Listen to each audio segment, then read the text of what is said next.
എല്ലാവർക്കും സുഖമാണ്. ഞാൻ കഴിഞ്ഞ ക്ലാസ്സിന് പഠിപ്പിച്ച ബേസിക് ക്രോഷ്യ സ്റ്റിച്ച് എല്ലാം എല്ലാവരും പഠിച്ചെന്ന് ഞാൻ വിശ്വസിക്കുന്നു.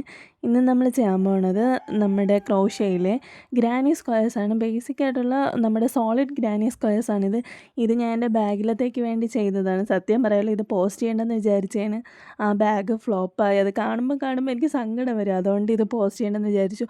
പിന്നെ എൻ്റെ സമയം കുറേ ഞാൻ ആ ബാഗിന് വേണ്ടിയിട്ട് ഇൻവെസ്റ്റ് ചെയ്തു. പിന്നെ ഈ വീഡിയോ എങ്കിലും പോസ്റ്റ് ചെയ്തിരിക്കണമെങ്കിൽ ശരിയല്ലല്ലോ എന്നുള്ള രണ്ട് മൈൻഡിലായിരുന്നു ഞാൻ നിന്നത്. അങ്ങനെ അവസാനം ഞാൻ ഈ ഒരു വീഡിയോ പോസ്റ്റ് ചെയ്യാമെന്ന് തീരുമാനിച്ച് അങ്ങനെ പോസ്റ്റ് ചെയ്തു. പിന്നെ ഇനി നമ്മുടെ ഗ്രാനി സ്ക്വയറിലോട്ട് വരികയാണെങ്കിൽ ഇത് സോളിഡ് ഗ്രാനി സ്ക്വയറാണ് ഞാൻ ഇവിടെ ചെയ്യണത്. നമ്മുടെ പാറ്റേണുള്ള അതായത് വേറെ ഫ്ലവേഴ്സ് ഹാർട്ട് ഷേപ്പൊക്കെ വെച്ചിട്ടുള്ള ഗ്രാനി സ്ക്വയറൊക്കെ നമുക്ക് ഉണ്ടാക്കാം. പക്ഷേ ഞാൻ ബാഗിലത്തേക്ക് വേണ്ടിയിട്ട് സോളിഡായിട്ടുള്ളതാണ് ഉണ്ടാക്കി. ഇത് പെട്ടെന്ന് ചെയ്യാൻ പറ്റും, അതുകൊണ്ടാണ് ഇത് തന്നെ ചെയ്തത്. ഇതിന് ചെയ്യാൻ വേണ്ടിയിട്ട് ആദ്യം നമ്മളൊരു മാജിക് റിങ് ഇടണം. അതിനുശേഷം 3 ചെയിൻ സ്റ്റിച്ചാണ് ഇടേണ്ടത്. എന്നിട്ട് 15 ഡബിൾ ക്രോഷ്യ വേണം ഈ റിങ്ങിന് ചുറ്റും ചെയ്യാൻ വേണ്ടിയിട്ട്. അതിനുശേഷം സ്ലിറ്റ് നോട്ട് ഇട്ട് കഴിയുമ്പോൾ നമ്മുടെ ഒരു റൗണ്ട് കഴിയും. ഫസ്റ്റ് റൗണ്ട് കഴിയുമ്പോൾ നമുക്കതൊരു സർക്കിൾ ഷേപ്പിലായിരിക്കും കിട്ടണേ. പിന്നെ നമുക്ക് സെക്കൻഡ് റൗണ്ടൊക്കെ ചെയ്ത് വരുമ്പോഴത്തേക്ക് അത് സ്ക്വയർ ഷേപ്പിലോട്ട് മാറും. നമുക്കാണെങ്കിൽ റൗണ്ടുകളുടെ എണ്ണം കൂടുന്നതിനനുസരിച്ച് ഈ സ്ക്വയറിൻ്റെ വലിപ്പം കൂടും. ഞാൻ പൊതുവേ 5 റൗണ്ട് വരെയൊക്കെ ചെയ്യാറുള്ളൂ. അത് കഴിയുമ്പോൾ മടിയാണ്, ഞാൻ ചെയ്യാറില്ല. നിങ്ങൾക്ക് പ്രോജക്റ്റിൻ്റെ വലിപ്പം അനുസരിച്ച് ഈ സ്ക്വയറിൻ്റെ വലിപ്പം കൂട്ടാം. അതായത് ഇപ്പം വലിയ സ്ക്വയർ ആണെങ്കിൽ റൗണ്ട് കൂട്ടുക, ചെറുത് മതിയെങ്കിൽ 2-3 റൗണ്ടൊക്കെ ആകുമ്പോൾ തന്നെ നിങ്ങൾക്ക് സ്റ്റോപ്പ് ചെയ്യാം. അപ്പോൾ നിങ്ങൾക്ക് ചെറിയൊരു ഗ്രാനി സ്ക്വയർ കിട്ടും. പൊതുവേ ഞാൻ ഇത്തിരി ഒരു മീഡിയം സൈസാണ് ചെയ്യാറ്. നിങ്ങൾക്ക് മീഡിയം സൈസൊക്കെ മതിയാവും. നമ്മൾ ഒരുപാട് വലുതായി കഴിഞ്ഞാലും നമ്മളത് ജോയിൻ ചെയ്തെടുക്കുമ്പോൾ കുറച്ച് ബുദ്ധിമുട്ടാണ്. ഞാൻ അതുകൊണ്ട് ഒരു മീഡിയം സൈസ്, തീരെ ചെറുതാണെങ്കിലും ജോയിൻ ചെയ്യാൻ കുറച്ച് പാടാണ്. ഇനി നമുക്ക് രണ്ടാമത്തെ റൗണ്ടിലോട്ട് പോവാം. രണ്ടാമത്തെ റൗണ്ടിലെത്തുമ്പോഴത്തേക്ക് നമ്മൾ അവിടെ ഒരു 3 ചെയിൻ സ്റ്റിച്ച് ഇട്ട് കൊടുക്കുക. അതിനുശേഷം നമ്മൾ ഒരു ഡബിൾ ക്രോഷ്യ ചെയ്യണം.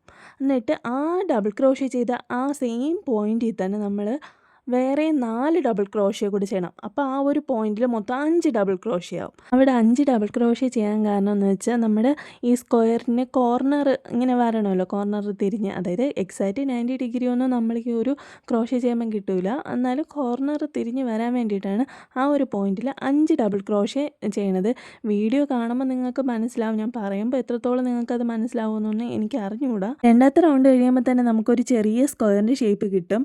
നമുക്ക് ഈ മിനിയേച്ചർ ടേബിൾ മാറ്റ് അങ്ങനത്തെയൊക്കെ സംഭവങ്ങൾ മിനിയേച്ചറൊക്കെ ചെയ്യുമല്ലോ, അപ്പോൾ അവർക്കൊക്കെ ഈ ഒരു രണ്ടാമത്തെ റൗണ്ട് എത്തുമ്പോൾ തന്നെ നമുക്ക് സ്റ്റോപ്പ് ചെയ്യാം. പിന്നെ ബാഗ് അങ്ങനത്തെ സംഭവങ്ങളൊക്കെ ചെയ്യണവരുണ്ടല്ലോ, അവർക്കാണെങ്കിൽ ഈ ഒരു രണ്ടാമത്തെ റൗണ്ടൊന്നും പോരാ, 5 മിനിമം വേണം. ഒരുപാട് വലുതായി കഴിഞ്ഞാൽ നമുക്ക് ജോയിൻ ചെയ്യാൻ പാടാണ്. തീരെ ചെറുതായി കഴിഞ്ഞാലും ജോയിൻ ചെയ്യാൻ പാട് തന്നെയാണ്. നമുക്കൊരു മീഡിയം സൈസാണ് എപ്പോഴും സ്യൂട്ടബിൾ. ഞാൻ എപ്പോഴും മീഡിയം സൈസേ പ്രിഫർ ചെയ്യാറുള്ളൂ. പിന്നെ ഞാൻ നിങ്ങളെ ഒന്നുകൂടെ ഓർമ്മിപ്പിക്കട്ടെ, ഞാൻ മീഡിയം സൈസാണ് പ്രിഫർ ചെയ്യണതെന്ന് പറഞ്ഞ് നിങ്ങൾ എല്ലാ പ്രോജക്റ്റിലും മീഡിയം സൈസ് ചെയ്യരുത്. കാരണം നമ്മുടെ പ്രോജക്റ്റിൻ്റെ സൈസ് അല്ലെങ്കിൽ ആ ഒരു ഇതിനനുസരിച്ച് ഡിപ്പെൻഡ് ചെയ്തിരിക്കും നമ്മുടെ ഗ്രാനി സ്ക്വയറിൻ്റെ വലിപ്പം. അപ്പോൾ പ്രോജക്റ്റ് എങ്ങനെയുള്ളതാണെന്ന് നോക്കിയിട്ട് വേണം നിങ്ങളുടെ ഗ്രാനി സ്ക്വയറിൻ്റെ വലിപ്പം തീരുമാനിക്കാൻ. ഇനി നമ്മൾ അടുത്ത റൗണ്ടിലോട്ട് പോകുന്നതിന് മുന്നേ നിങ്ങൾക്ക് ഈ വീഡിയോ ഇഷ്ടപ്പെട്ട ലൈക്ക് ചെയ്യുക, അടുത്ത എന്ത് വീഡിയോ ആണെന്ന് കമൻറ്റ് ചെയ്യാൻ മറക്കല്ലേ. ഇതുപോലത്തെ ട്യൂട്ടോറിയൽസിന് വേണ്ടി ചാനലിന് സബ്സ്ക്രൈബ് ചെയ്യുക. പിന്നെ നിങ്ങൾക്ക് ഈ ഹാർട്ട് ഷേപ്പ് അല്ലെങ്കിൽ ഫ്ലവേഴ്സൊക്കെ വെച്ചിട്ടുള്ള ഗ്രാനി സ്ക്വയർ വേണമെങ്കിൽ നിങ്ങളൊന്ന് കമൻറ്റ് ചെയ്താൽ മതിയോ, അങ്ങനത്തെ ഗ്രാനി സ്ക്വയർ വേണമെന്നും പറഞ്ഞ്. ഓക്കെ, ഇനി നമ്മൾ മൂന്നാമത്തെ റൗണ്ട് ചെയ്യുകയാണെങ്കിൽ അത് കുറച്ചുകൂടെ ഒരു ഇത്തിരി കോംപ്ലിക്കേറ്റഡ് ആണ്. പക്ഷേ സംഭവം സിമ്പിളാണ്.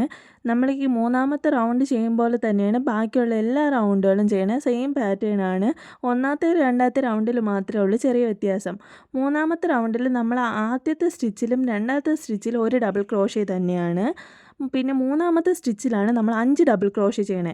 അതായത് നമ്മൾ ഈ 5 ഡബിൾ ക്രോഷ്യ ചെയ്തില്ലേ, ആ 5 ഡബിൾ ക്രോഷ്യയിൽ നടുക്കത്തെ ഡബിൾ ക്രോഷ്യയിലാണ് നമ്മൾ 5 ഡബിൾ ക്രോഷ്യ വരണത്. അങ്ങനെ തന്നെയാണ് ആ 4 കോർണേഴ്സിലും വരണത്. ബാക്കി എല്ലായിടത്തും ഓരോ സ്റ്റിച്ചിലും ഓരോ ഡബിൾ ക്രോഷ്യയാണ്. നിങ്ങൾ ഇത് കാണുമ്പോൾ മനസ്സിലാവും അതങ്ങനെയാണ് ചെയ്യണത്. പിന്നെ ഞാൻ ഈ പറയുമ്പോൾ കുറേ കോംപ്ലിക്കേറ്റഡ് ആയിട്ടൊക്കെ തോന്നും. എല്ലാവരും എൻ്റെ അടുത്ത് ക്ഷമിക്കുക, എനിക്ക് ഇങ്ങനെയൊക്കെ എക്സ്പ്ലെയിൻ ചെയ്യാൻ അറിയാവോ. എനിക്ക് ഇങ്ങനെ കാണിച്ചൊക്കെ പറഞ്ഞു തരാനാണെങ്കിൽ ഓക്കെയാണ്. ഇങ്ങനെ എനിക്ക് വോയിസ് ഓവർ കൊടുത്ത് ചെയ്യുമ്പോൾ കുറച്ചൊരു ബുദ്ധിമുട്ടാണ്. അത് നിങ്ങളെല്ലാവരും മനസ്സിലാക്കുന്നു എന്ന് ഞാൻ വിശ്വസിക്കുന്നു. പിന്നെ എൻ്റെ ഷോർട്ട് വീഡിയോയുടെ താഴെ എനിക്കൊരു കമൻറ്റ് ഇട്ടായിരുന്നു, ചേച്ചി എത്ര എണ്ണം യാണ് വേണം എന്ന് ഈ ഒരു പ്രോജക്റ്റ് ചെയ്യാനെന്നൊക്കെ ചോദിച്ചും കൊണ്ട് ഞാൻ നിങ്ങളുടെ അടുത്ത് ആ ഒരു കാര്യം ക്ലിയർ ആക്കാമെന്ന് വിചാരിക്കണം. സത്യം പറഞ്ഞാൽ എനിക്ക് ഈ എണ്ണം കൃത്യമായിട്ട് പറയാൻ അറിയില്ല. വേറൊന്നും കൊണ്ടല്ല. ഇപ്പം ഞാൻ എടുക്കുന്ന യാണ് ചിലപ്പോൾ 15 ഗ്രാം ആവാം, 50 ഗ്രാം ആവാം, അല്ലെങ്കിൽ 100 ഗ്രാം ആവാം. അപ്പം ഞാൻ എടുക്കുന്ന യാണിൻ്റെ വെയിറ്റും പിന്നെ ഞാൻ ചെയ്യുന്ന പ്രോജക്റ്റ് ഇപ്പം സ്മോൾ ആവാം, മീഡിയം ആവാം, ലാർജ് ആവാം. അപ്പോൾ ആ പ്രോജക്റ്റിൻ്റെ വലുപ്പമൊക്കെ അനുസരിച്ചിരിക്കും ഈ യാണിൻ്റെ എണ്ണം എടുക്കുന്നത്. ഇപ്പം ഞാൻ 15 ഗ്രാം യാണ് യൂസ് ചെയ്ത് ഒരു മീഡിയം സൈസ് ബാഗോ അങ്ങനത്തെ എന്തെങ്കിലും ചെയ്യണമെങ്കിൽ യാണ് ഒരു 10 12 അല്ലെങ്കിൽ 13 14 ഒക്കെ ആവാം. അതേസമയം 100 ഗ്രാം യാണാണ് ഞാൻ യൂസ് ചെയ്യണമെങ്കിൽ എനിക്ക് വെറും 1 2 അല്ലെങ്കിൽ 3 4 ഒക്കെ യാണ് ആവുള്ളൂ.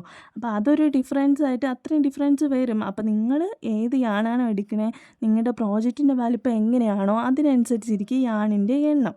ഞാനാണെങ്കിൽ കഴിഞ്ഞ പ്രാവശ്യം ഒരു സൺഫ്ലവറിൻ്റെ ബൊക്കെ ചെയ്തിട്ടുണ്ടായിരുന്നല്ലോ, ബ്ലാങ്കറ്റ് ബൊക്കെ.